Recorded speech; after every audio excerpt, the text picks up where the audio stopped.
Bismillahirrahmanirrahim. Assalamu alaikum. Class 4. How are you all? Hope so. You all will be fine. So students, today we are going to read the science factor unit number 2, the animal world. Animal world chapter हम start कर चुके थे. इसके हम 2 topics पढ़ चुके हैं.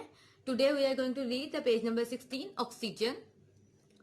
Oxygen की हम रीडिंग स्टार्ट करते हैं. इसके साथ ही स्टूडेंट्स आप लोगों ने अपनी नोटबुक्स पर 2 क्वेश्चन आंसर राइट करने हैं. Oxygen is a chemical. जो मैंने पॉइंट हाईलाइट किए उसे साथ साथ हाईलाइट कर लीजिएगा आपकी ऑब्जेक्टिव के लिए. ऑक्सीजन एक केमिकल है. दूसरे माने में ये गैस है जिसकी हमें जरूरत होती है जिंदा रहने के लिए. हम सांस के जरिए अपने अंदर बॉडी में ऑक्सीजन लेकर जाते हैं. All animals need oxygen to survive. Land animals get their oxygen from the air. Water animals get their oxygen from the water. It means कि तमाम जो जानवर है वो उन्हें ऑक्सीजन की जरूरत होती है जिंदा रहने के लिए. खुश्की के जो जानवर है वो ऑक्सीजन हासिल करते हैं हवा से, और जो पानी के जानवर है वो पानी से ही अपने लिए ऑक्सीजन हासिल करते हैं. Animals get their oxygen from plants. Plants produce oxygen. Animals को जो है ऑक्सीजन मिलती है प्लांट से, पौधों से, और पौधे जो है वो ऑक्सीजन प्रोड्यूस करते हैं, बनाते हैं. So what do animals give plants in return. जिसके रिटर्न में एनिमल्स जो है प्लांट को क्या देते हैं वो हम आगे रीड करेंगे. Animals produce carbon dioxide. Plants need carbon dioxide in the same way that animals need oxygen. जैसा कि एनिमल्स को ऑक्सीजन की जरूरत होती है, बिल्कुल उसी तरह प्लांट्स को कार्बन डाइऑक्साइड की जरूरत होती है, जो कि पौधों को जानवरों से मिलती है और जानवरों को पौधों से बदले में ऑक्सीजन मिलती है. As long as there are lots of animals and plant living close together. जितना ज्यादा करीब रहते हैं ये जानवर और पौधे तो उतना ही जो है इनके लिए काफी होता है. There is enough oxygen and carbon dioxide. क्योंकि वो करीब होने की वजह से जानवरों से जो है कार्बन डाइऑक्साइड पौधों को मिलती रहती है और पौधों से ऑक्सीजन जानवरों को मिलती रहती है. That is because animals breathe in oxygen and breathe out carbon dioxide. क्योंकि हमें पता है जानवर जो है अपने अंदर सांस के जरिए ऑक्सीजन लेकर जाते हैं और कार्बन डाइऑक्साइड खारिज करते हैं. Plants take in carbon dioxide and release oxygen. पौधे अपने अंदर कार्बन डाइऑक्साइड लेकर जाते हैं और ऑक्सीजन रिलीज करते हैं. इसी पेज पे छोटी सी पिक्चर बनी हुई है. पिक्चर के जरिए इसी प्रोसेस को बताया गया कि किस तरह प्लांट्स और जो है एनिमल्स वर्क करते हैं अपने अपने सर्वाइवल के लिए. Plants produce oxygen as by product of photosynthesis. Photosynthesis एक ऐसा अमल है जिसमें जो पौधे हैं अपनी खुराक बनाते हैं. पौधे अपनी खुराक खुद तैयार करते हैं और उस खुराक बनाने के अमल को फोटोसाइंथेसिस कहते हैं. और उस अमल के दौरान प्लांट्स जो ऑक्सीजन प्रोड्यूस करते हैं और वही ऑक्सीजन जो एनिमल टेक इन ऑक्सीजन, वो सांस के जरिए उस ऑक्सीजन को अपने अंदर लेकर जाते हैं, take in. Then animal release carbon dioxide. Animals जो कार्बन डाइऑक्साइड खारिज करते हैं. Plants take in carbon dioxide. वही कार्बन डाइऑक्साइड प्लांट्स यूज करते हैं.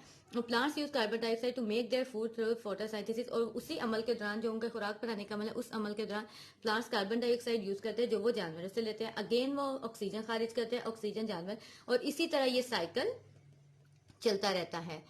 Now last paragraph. None of the 3 essential things needed for survival is more or less important than the other. We need all them to survive. All of them to survive. इसका मतलब यह कि हमें पता है 3 essential things जो होती है सर्वाइवल के लिए, जिंदा रहने के लिए जरूरी है. उसमें है पानी, एनर्जी और तीसरे नंबर पे जो है ऑक्सीजन. यानी कि सांस लेना हमारे लिए जरूरी है, पानी जरूरी है, और एनर्जी यानी कि खुराक, फूड. ये तीनों में से कोई भी ऐसी चीज नहीं है जो कि ज्यादा किसी को ज्यादा इंपॉर्टेंस हासिल है, ये कम. लेकिन however humans require oxygen more often than water energy. लेकिन इंसानों को ऑक्सीजन की सबसे ज्यादा जरूरत होती है बनिस्बत पानी और एनर्जी के. क्योंकि अगर आप देखें, see how long you can hold your breathe. हम अपनी सांस कितने अरसे तक रोक सकते हैं. ज्यादा से ज्यादा भी हम जो है सांस नहीं रोक सकते. Your body will react more quickly to a lack of oxygen than it will to a lack of food और वाटर. हमारी बॉडी सबसे ज्यादा जल्दी रिएक्ट करती है तब जबकि हमारे बॉडी में जो है ऑक्सीजन की कमी हो, बनिस्बत इसके कि हमारे बॉडी में फूड या वाटर की कमी हो. तो इसलिए ऑक्सीजन जो है मोस्ट इंपॉर्टेंट है. तो यहाँ ये हमारा टॉपिक खत्म होता है. Now open the page number 21. On the page number 21 we find the topic life cycle of a frog. Life cycle of frog का जो ताल्लुक है वो सीधा रिप्रोडक्शन से है. रिप्रोडक्शन किसी भी लिविंग थिंग का, एक न्यू लिविंग थिंग को प्रोड्यूस करने के अमल को कहते हैं, उसके प्रोसेस को कहते हैं reproduction.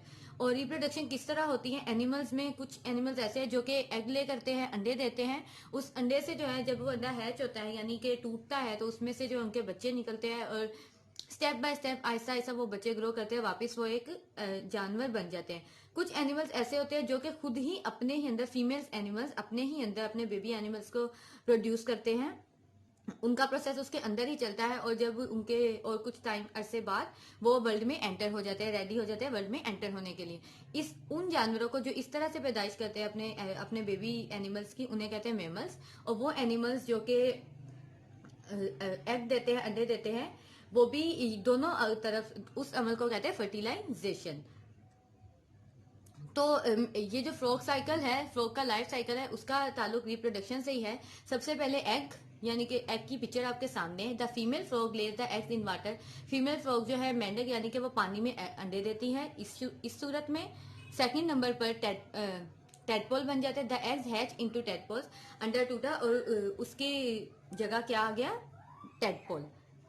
Tadpole with legs. In this stage, the tadpole grows legs first at the back and later at the front. यानी कि पहले उसके ऐसा ऐसा बैक साइड की टांगे आती हैं। पिक्चर आपके सामने, ये लेग्स और देन फ्रंट की legs. Has a longer body, has a tail and a more distinct head. ये आप हेड देख सकते हैं, उसकी लॉन्गर टेल और बॉडी भी देख सकते हैं। It breathes with gills because it lives in water. क्योंकि वो पानी में रहता है तो वो जो है सांस लेता है गिल्स के थ्रू। नंबर 4 पर उसके जो शेप है, ये दिस वन फ्रॉगलेट।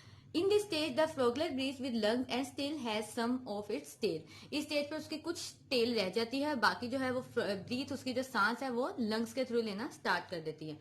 लास्ट स्टेज आ जाता है उसके बाद नंबर 5 पर, दिस वन, ये फ्रॉग एक एडल्ट फ्रॉग आ गया है। The adult frog breathes with lungs and has no tail. ये लंग्स के थ्रू सांस लेता है और इसकी टेल नहीं होती है। तो ये पूरा एक लाइफ साइकिल है फ्रॉग का। यहाँ से अगेन ये एग देगा, एग हैच होगा, टेडपोल बनेगा, टेडपोल से फ्रॉगलेट और एडल्ट, इस तरह ये साइकिल चलता रहेगा। As you can see above, frog changes its appearance and body structure during the different stages of its life cycle, beginning as an egg and ending up as an adult frog. हमने देखा कि किस तरह frog ने अपना life cycle start किया different stages पे। उसने अपना स्ट्रक्चर भी चेंज किया, बॉडी स्ट्रक्चर, और जब स्टार्ट हुआ वो एग से हुआ, एंड हुआ एक एडल्ट फ्रॉग पर। इस अमल को कहते हैं Metamorphosis. This process is called Metamorphosis. तो स्टूडेंट्स, यहाँ पर पेज नंबर 16 और 21 की रीडिंग कंप्लीट हुई। हमने अब नोटबुक रेडी करनी है। नोटबुक पर आप 2 क्वेश्चन आंसर राइट करेंगे। क्वेश्चन में आपको दिखा देती हूँ। The questions are, why is energy important for an animal survival. Animals के जिंदा रहने के लिए एनर्जी क्यों जरूरी है। How do animals obtain this energy, और वो एनर्जी एनिमल्स किस तरह ऑब्टेन करते हैं, किस तरह उन तक पहुंचती है। इन दोनों के आंसर्स मैंने बोर्ड पर राइट किए हुए हैं, मैं आपको रीड करके बता रही हूँ। आंसर आपकी स्क्रीन पर भी है, आप इन्हें वहां से देखकर अपनी नोटबुक पर राइट कर सकते हैं। So the question is, why is energy important for an animal survival. Answer, animals need energy so they can do all the things that they do. ताकि वो हर वो काम कर सके जो उन्होंने करना होता है। अपने काम करने के लिए उन्हें एनर्जी की जरूरत होती है। This includes growing, mending the body, moving and everything else. जैसा कि हमने क्या करना था, हमारी अगर बॉडी पार्ट कोई डैमेज हो जाता है तो उसकी मेंडिंग के लिए, उसके जो है अगेन उसकी रिकवरी के लिए हमें एनर्जी की जरूरत होती है। बड़े होने के लिए हमें एनर्जी चाहिए होती है, और मूविंग के लिए, हरकत करने के लिए, खाने पीने के लिए, उठने बैठने के लिए, खेलने के लिए, हर काम के लिए, एवरीथिंग एल्स का मतलब हर काम के लिए हमें एनर्जी की जरूरत होती है, चाहे वो एनिमल्स हो चाहे वो ह्यूमन बींग्स हो। तो एनर्जी की जरूरत इसलिए होती है। Now come to the question number 2। Question number 2 is, how do animals obtain this energy. Animals को ये एनर्जी कैसे मिलती है, वो किस तरह ऑब्टेन करते हैं एनर्जी को।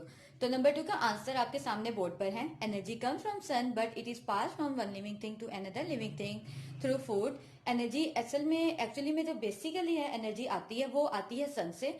सूरज के जरिए एनर्जी आती है, उसके बाद एक लाइफ साइकिल चलता है एक लिविंग थिंग से दूसरे लिविंग थिंग में। ये एनर्जी जो है खुराक के जरिए, खाने के जरिए जो है मुंतकिल होती जाती है। किस तरह, हमने एनर्जी का जो है पूरा टॉपिक पढ़ा है अपने यूनिट में। हम जानते हैं कि प्लांट्स को जो है कोई एक एनिमल खाता है, वो दूसरे की ग़िज़ा बनता है, वो तीसरे की, इस तरह ये एक दूसरे की ग़िज़ा बनते बनते एनर्जी जो है एक दूसरे में ट्रांसफर करते जाते हैं। तो ये होगा हमारे आज के लेक्चर में 2 क्वेश्चन आंसर्स। स्टूडेंट्स, आपने ये अपनी नोटबुक पर राइट कर लेने हैं। क्वेश्चन आपके सामने स्क्रीन पर भी है आंसर के साथ। आप अपनी नोटबुक्स पर राइट करने के बाद इसे लर्न कीजिएगा। नेटिव स्कूल के स्लोगन को नहीं भूलना, रुकना नहीं है, आगे बढ़ते जाना है। अल्लाह हाफिज।